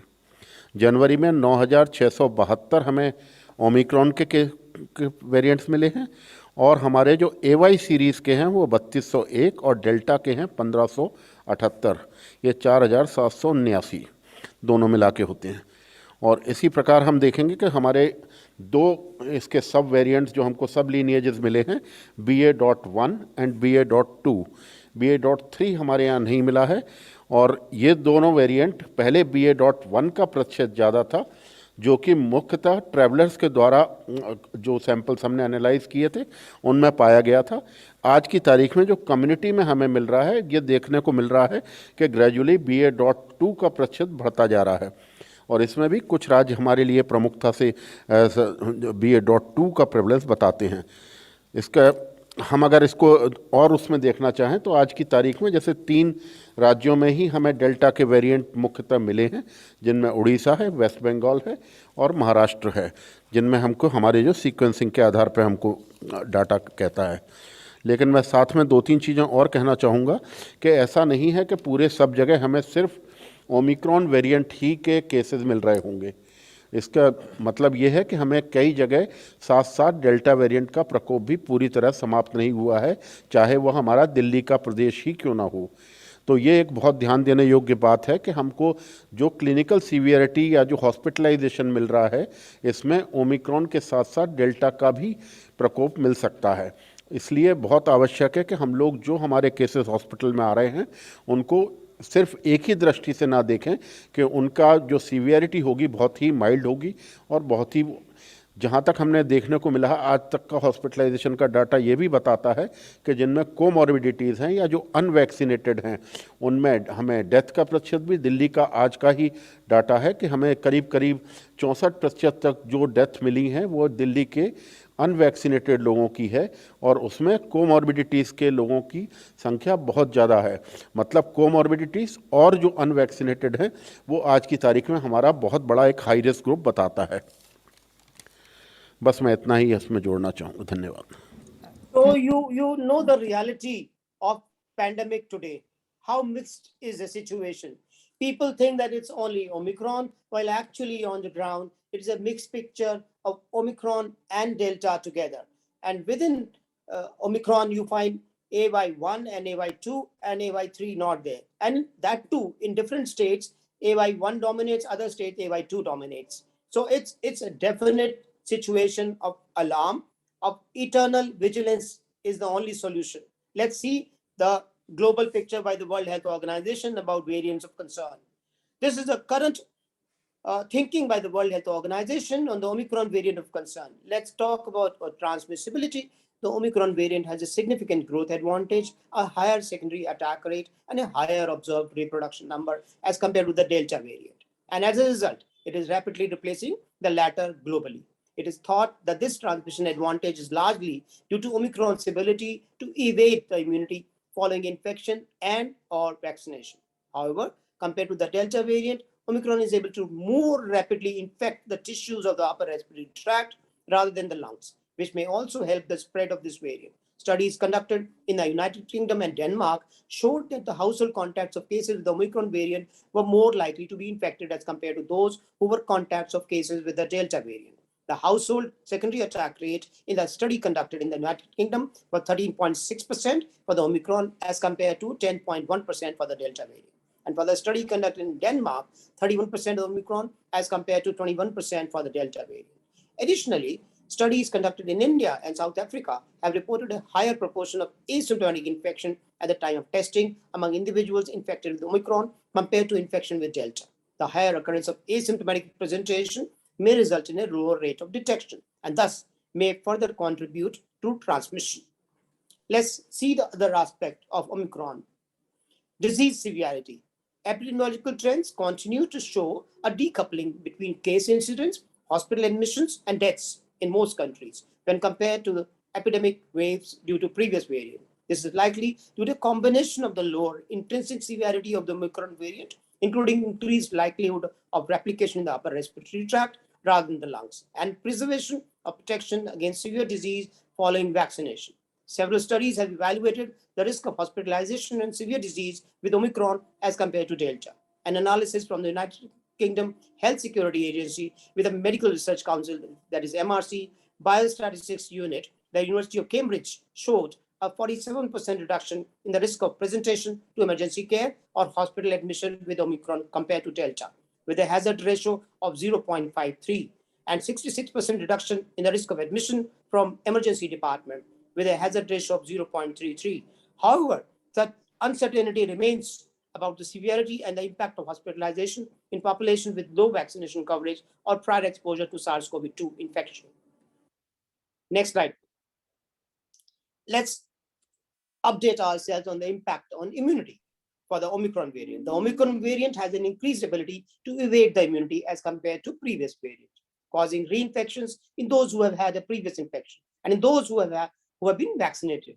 Here we summarize the risk of reinfection as further details on vaccine effectiveness are given in the section on vaccines below. A study conducted in the UK found that when compared to the Delta variant, the risk of reinfection with Omicron variant was 5.4-fold higher. In those who were unvaccinated, this risk was slightly higher at 6.4-fold, and in those who were vaccinated, slightly lower at 5.0-fold. A separate study conducted in the UK found that those who had a lower viral load, that is higher CT value, during their previous reinfection were at a higher risk of reinfection. Let's look at impact on therapeutics. There is ongoing research to understand the impact of the Omicron variant on therapeutics and treatments. It is expected that corticosteroids and drugs which block the cytokine interleukin 6, that is IL-6, will remain effective in those with severe disease. However, preliminary data from non-peer-reviewed publications suggest that some of the monoclonal antibodies may be less effective against the Omicron variant. Next slide, please. This is the current ranking of countries in terms of cases reported in the last 7 days. Globally, in the last 7 days, 2,29,000 cases were reported in the last 7 days, out of which 41,69,000 were from USA, 24,42,000 were from France, and 20,56,000 were from India. 11 lakh from Italy, Brazil 11 lakh, and Germany 9,68,000, Argentina 6,83,000, UK 6,32,000, and Spain 6,30,000. And the highest number of cases remains to be there from USA, France, and India, even for last 24 hours. Brazil is also showing an increase in the last 24 hours. Next slide, please, where we see a ranking of the countries in terms of deaths newly reported in the last 7 days. Total 59,000 deaths were reported in the last 7 days, out of which 10,000 deaths were reported in the last 24 hours. USA, number 1, Russian Federation, India, Italy, Brazil, UK, France, Colombia, and Argentina. Looking at these figures, you would realize that pandemic remains a very active pandemic even today, across the world, across the continents, and across countries within the continents, and is spreading from one country to other, one continent to the other. Next slide. This is the total global pandemic graph, where you see the trend, where highest is on the extreme right, that is the current scenario, and the major contribution is by green, that is Europe, and contribution by Americas is in yellow. A very small contribution is from Southeast Asia and Africa and Western Pacific region. Deaths are now plateauing towards a lower level. Obviously, due to the predominance of the Omicron, the deaths are plateauing. Vaccination also has played its role. Next slide. Globally, the number of new COVID-19 cases increased by 5% in the past week. while the number of new deaths remains similar to that reported in the previous week. Across the 6 WHO regions, over 21 million new cases were reported, representing the highest number of weekly cases recorded since the beginning of the pandemic. Nearly 50,000 new deaths were also reported. As of 23rd of January, over 346 million confirmed cases and over 5.5 million deaths have been reported in total. Next slide, please. This is the summary region-wise. Europe, 13% increase in 7 days. Southeast Asia, 36% increase. Eastern Mediterranean, 39% increase. And Africa is decrease of 31%. And America is decrease of 10%. Overall, 5% increase, 7 days to 7 days. But in terms of deaths, even though the global increase is only 1%, but look at the increase in Southeast Asia, 44%. Look at the increase in Eastern Mediterranean, 15%. So high positive is neutralized by minus 5% in Europe, minus 12% in Western Pacific, minus 14% in Africa. End result is only 1% increase. But if you go deeper, you find the variation. 44% deaths in Southeast Asia region where India is situated. Next slide, please. This is the map of the world where COVID-19 cases per 1 lakh population are shown. The dark brown is the area of highest concern. And you see the dark brown is across continents, whether it is in Europe, it is in Australia, it is in South America, it is in North America. That is the way the pandemic is rolling out in a true form of a real pandemic. Next slide. This is the COVID-19 deaths per 1 lakh population, with the darkest blue is the area of concern. You are seeing the darkest blue is also spread across the world and across the continents. So deaths are also quite widespread across the world. Next slide, please. This is the prevalence of variants of concern of Delta and Omicron. Delta is in the upper one and Omicron in the lower one. And you see how Omicron has spread across the world. The dark green color is the huge number of Omicron variant. And on the top, you're seeing Delta is getting replaced by Omicron. And you see India, the darkest color is in India as well. Australia, Southeast Asia, South America, Europe, America, North America as well. The entire world is Omicron. Next slide. This is a summary of phenotypic impacts of variant concern, where as we discussed, Omicron increased transmissibility, disease severity, reduced risk of hospitalization and severe disease. In Omicron, risk of reinfection, there's increased risk of reinfection, impact on diagnostic. PCR continues to detect Omicron, and impact on rapid antigen tests is under investigation. Results are mixed as to whether or not there may be decreased sensitivity to detect Omicron. Next slide, please. This is summary of the vaccine performance against variants of concern, where the first on the left is a Covishield, and next is a Bharat Biotech vaccine. Covaxin is on the third column from the left. And you find decreased effectiveness against Delta, against Omicron is definitely there in Covishield. Next slide. Before we end this session, I would like to share with you a new initiative today in the Republic Day Beating Retreat ceremony, the initiative of Atmanirbhar Bharat, the drones with the backdrop of Rashtrapati Bhavan today, and see the beauty. अद्भुत आकृतियों द्वारा क्षितिज पर सजाते हमारे युवाओं के drones. Amrit Mahotsav में रायसीना की पहाड़ियों पर नया इतिहास रचते हमारे पूर्णतः स्वदेशी ड्रोन्स। आइए स्वागत करते हैं हमारे नन्हे जगमगाते जादूगरों के करिश्मे का।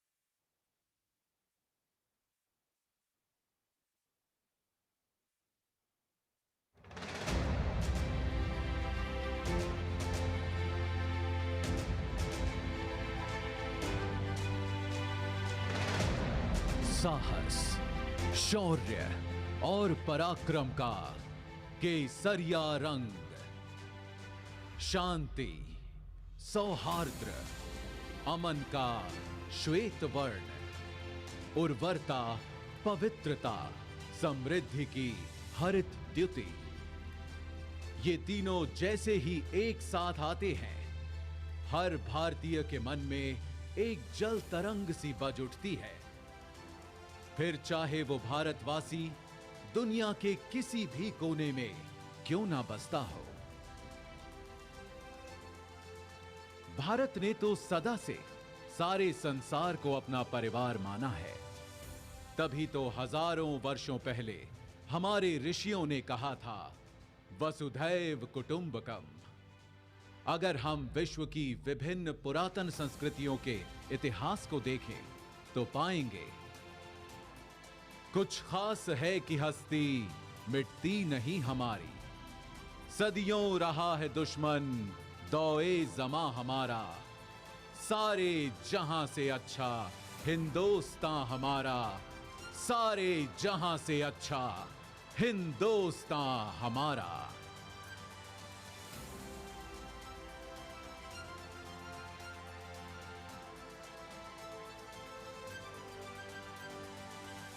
पर एक देश होता क्या है? So the beauty of the technology developed by IIT Delhi, India becomes the fourth country to make and showcase the drone technology in a synchronized version today with the backdrop of Rashtrapati Bhavan. Thank you so much for your patient listening, and I'm grateful for your attention and your generosity of your attention. Thank you so much. Thank you, Dr. Rajiv Jain sir.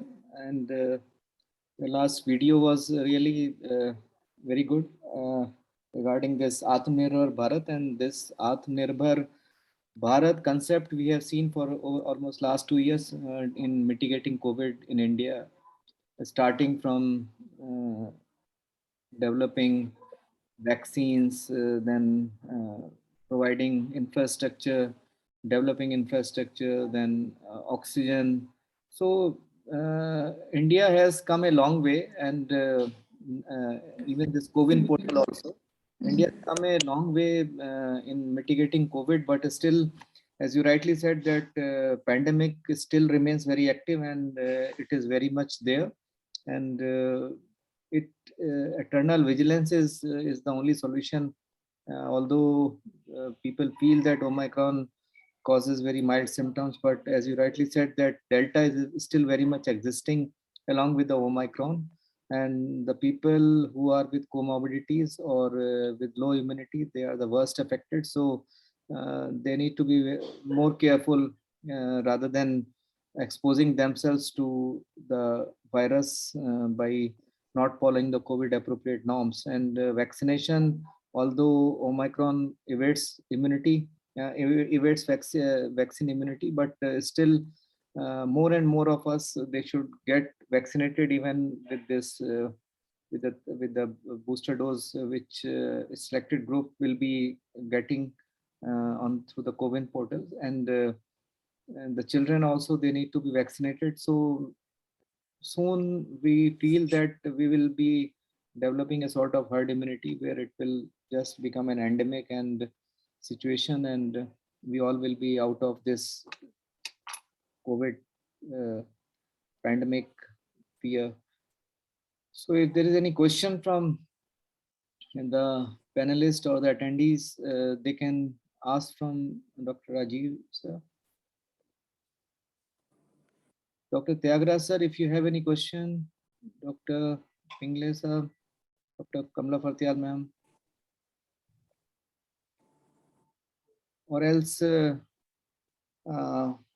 it's almost 2 hours now with a, yeah, Dr.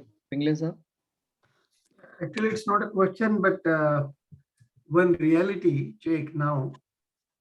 This number of cases have lost relevance as far as India is concerned, because reporting is very selective. The ICMR strategy has changed.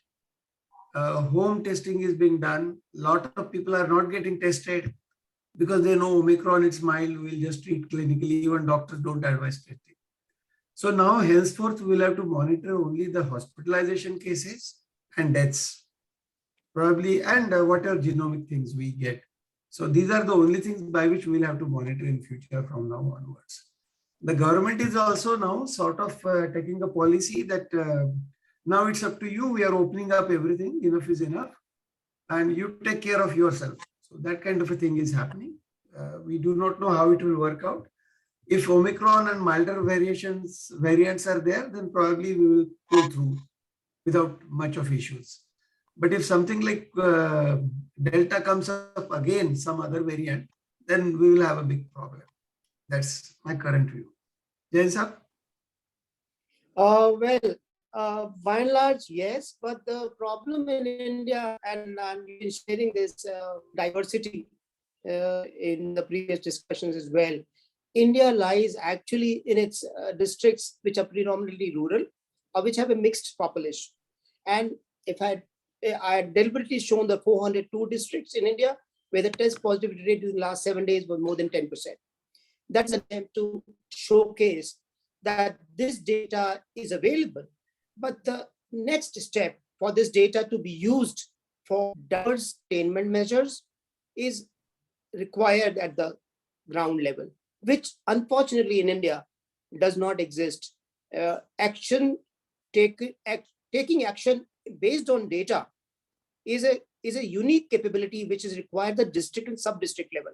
That somehow is lacking. And remember, there are districts in India with very challenged healthcare infrastructure, with huge challenge in terms of transportation and access to healthcare.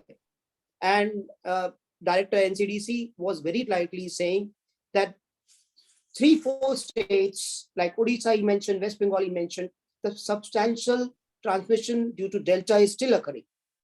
You cannot generalize. Actually, people tend to neglect Delta in the face of news, which is noise, of Omicron. But if you look at the hospital, you very rightly said, if you analyze the cases and deaths in hospitals in different states, you will find Delta is still playing its role, a substantial role. One indication is Kerala. 54,000 cases in a day, deaths, more than 300 deaths every day.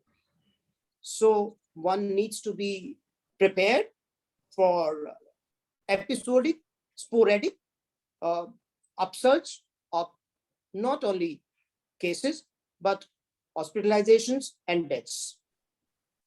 So that is the real challenge, I feel. Now, a different kind of managerial challenge and epidemiological challenge exists for the district magistrates and chief medical officers of the districts, especially district population and especially rural population. It's a tough battle, and it will be a long battle. Yeah, it means that we need to still be prepared about maintaining our infrastructure wherever we have made makeshift arrangements or some COVID care centers that still need to be maintained for quite some time, so that if there is any upsurge in the cases, then it should be taken care of. Is that correct, sir? Yeah, absolutely correct. And testing, I think it is losing its relevance now. Absolutely. People are not getting tested. Even if one person is tested in the family is positive, then the rest of them, they don't get themselves tested. So as you rightly said, now our problem is we have to take care of ourselves. We have to take care of our locations, our infrastructure, our management, and so that wherever there is a surge in cases, we need to manage it accordingly. Dr. Tyagaraja, sir, last question from you, sir. You raised your hand. Hello? Yeah. Can you hear me, sir? Yeah. Okay. Sir, at the outset, thank you very much. We have seen quite a number of cases Those who are having a throat pain or fever comes with a fever is not more than 101.3 Fahrenheit, but people are coming with fever. And subsequently, we can see a lot of cases, most of the cases, 90% of the cases, they are RT-PCR positive, but RAT is negative.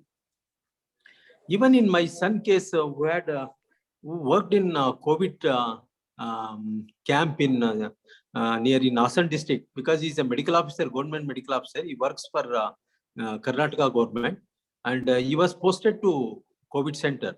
So he developed fever and throat pain. Then RAT was negative. After 3 days, RT-PCR was positive. Then they only sent him about 11 days leave they give, and they sent him. And I am seeing a lot of cases in our clinic, because though we think of specialists, but most of the cases we come across only fever, because surrounding people are suffering from fever. And most 90% of the cases RT-PCR positive. What I feel is in second wave, we had a very tough time.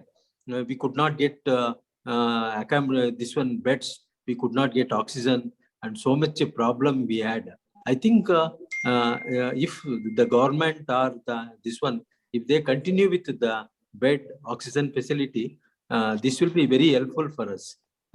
What is your opinion, sir? Rajiv Jain, sir?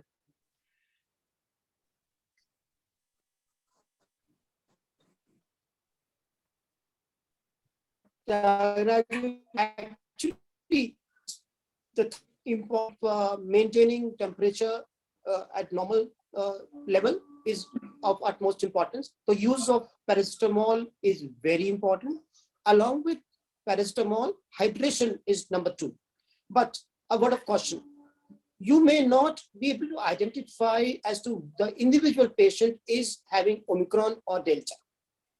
So the only sign that would be helpful to you will be fever on 5th day of diagnosis. And fever persists, be on guard, get the markers done, and act accordingly.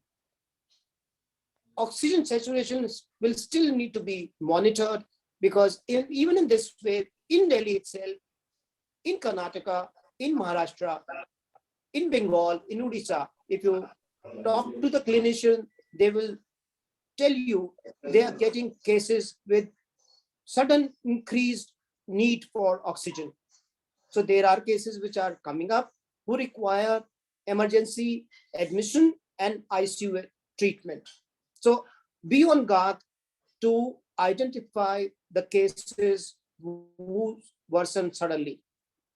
So sheet anchor remains paracetamol hydration, but oxygen saturation needs to be monitored. And if temperature is persisting beyond 5 days, start steroids and start the best way a budesonide inhaler. And then based on the markers, move towards hospitalizing early. That will help the patient recover faster.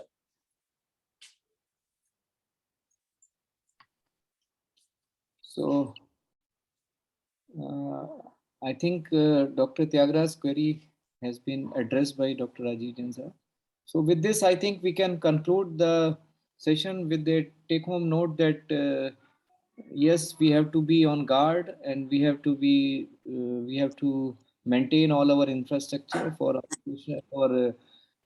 this COVID mitigation, and we have to be very careful in moving out, socializing, and follow all COVID appropriate norms. Get ourselves vaccinated wherever booster is eligible. We are eligible for boosters. We should take all our elderly, all healthcare workers. They should take the booster doses. So with this, thank you all very much, sir.